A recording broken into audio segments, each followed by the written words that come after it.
नमस्कार मंडळी, कुकिंग एक्सप्लोरेशनमध्ये सर्वांचे खूप खूप मनापासून स्वागत।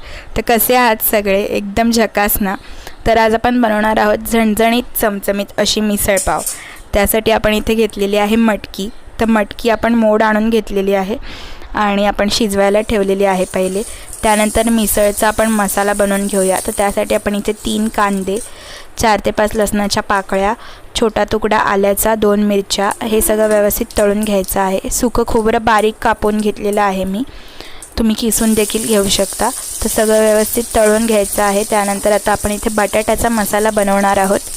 तर त्यासाठी आपण त्याच तव्यावर थोडंसं तेल घातलेलं आहे। जिरं, मोहरी आणि लसूण, आलं आणि त्यानंतर मिरची तुम्ही तुमच्या आवडीनुसार घालू शकता। इथे मी एकच घातलेली आहे कारण की मिसळ तिखट असेल तर मसाला आपण साधा बनवणार आहोत बटाट्याचा।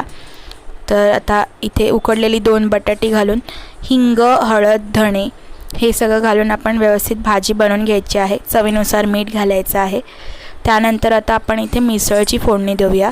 तर त्यामध्ये आपण जिरं, 4 ते 5 काळी मिरीचे दाणे, दालचिनी घेतलेली आहे आणि 1 लवंग घेतलेला आहे। आता ते सगळं व्यवस्थित मिक्स करून घेऊया। तेल तापल्यावरच कधीही फोडणी द्यायची आहे। तर आता आपण जो कांदा पहिले तळून घेतलेला होता मसाल्यासाठी, तो आपण बारीक वाटून घेतलेला आहे मिक्सरमध्ये, पाणी न घालता वाटलेला आहे। पाणी आपण इथे नंतर घालायचं आहे, मग टेक्स्चर चांगलं येतं। तर इथे हिंग, हळद, धणे पावडर आणि 2 चमचे गरम मसाला, 3 चमचे कांदा लसूण मसाला, हे सगळे मसाले घातलेले आहेत। आणि इथे 4 चमचे काश्मीरी लाल मिरची पावडर घालते आहे मी, ज्यामुळे कलर छान येईल आपल्या मिसळला। आणि तिखट होण्यासाठी आपण गरम मसाला आणि कांदा लसूण मसाला घातलेला आहे। कांदा लसूण मसाला तिखट असतो, तर त्यामुळे इथे मी लाल मिरची पावडर नाही घातलेली आहे। तुम्ही ती देखील घालू शकता जर तुम्हाला अजून तिखट हवं असेल तर। तर आता आपण जे वाटण वाटलेलं होतं त्याचं पाणी राहिलेलं ते घालून घेऊया। पाणी आपण आधी जास्तच घालूया आणि त्यानंतर आता आपण जी मटकी शिजवून घेतलेली होती ती यात घालून घ्यायची आहे।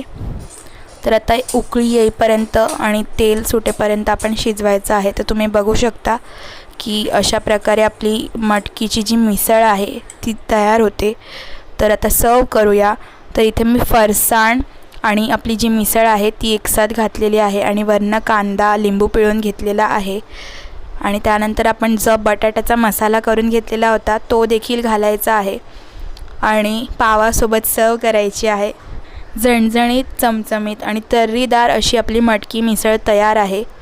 तर गरम गरम सर्व करा, नक्की ट्राय करा। आवडल्यास लाईक, शेअर, सबस्क्राईब करा। धन्यवाद।